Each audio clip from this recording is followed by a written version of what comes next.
Ce mardi 6 février, Pierre Garnier a dévoilé son tout premier single Ce qu'on était. Révélé pour la première fois dans la Star Academy, le morceau avait séduit les téléspectateurs. Mais la version finale ne rencontre pas le même succès.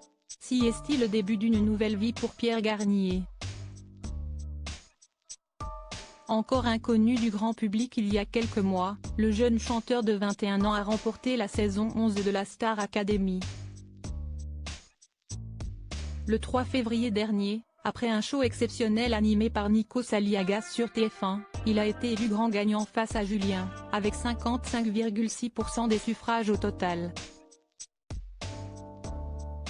Il faut dire que les plus de 4 millions de téléspectateurs qui ont répondu présents ce soir-là n'imaginaient pas une autre issue. Non seulement le candidat originaire de Normandie jouit d'une incroyable popularité, il est plus suivi que Jennifer, gagnante de la saison 1, sur les réseaux sociaux, mais il a aussi marqué les esprits ce soir-là. La raison?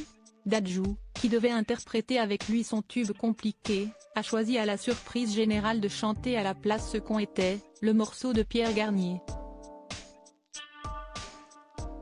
Le titre faisait le buzz depuis que le candidat l'avait interprété aux dernières évaluations et le petit frère de Gims a cru bon, à raison, de l'entonner sur scène.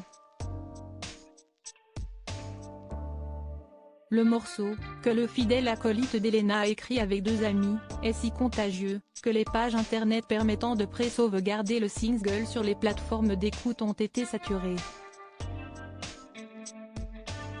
Seulement voilà, la version finale du titre a été dévoilée ce mardi 6 février, et elle n'a pas fait que des heureux.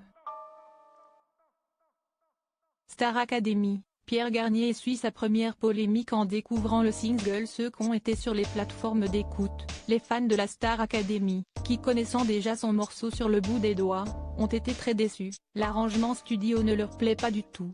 Tombés amoureux du morceau quand Pierre Garnier le jouait seul à la guitare, ils ne sont pas franchement fans des effets ajoutés par sa maison de disques. Non. La version originale était tellement belle, quel gâchis, ne laisse pas TF1 gâcher ton talent et ton authenticité.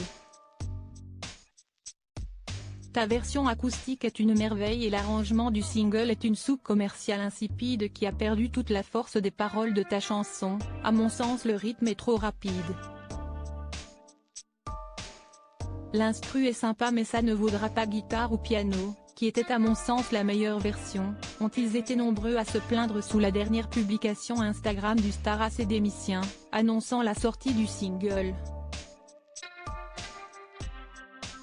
Une première polémique pour Pierre Garnier, qui ne sera sûrement pas la dernière s'il est promis à une longue carrière. Cliquez ici pour découvrir la publication de Pierre Garnier.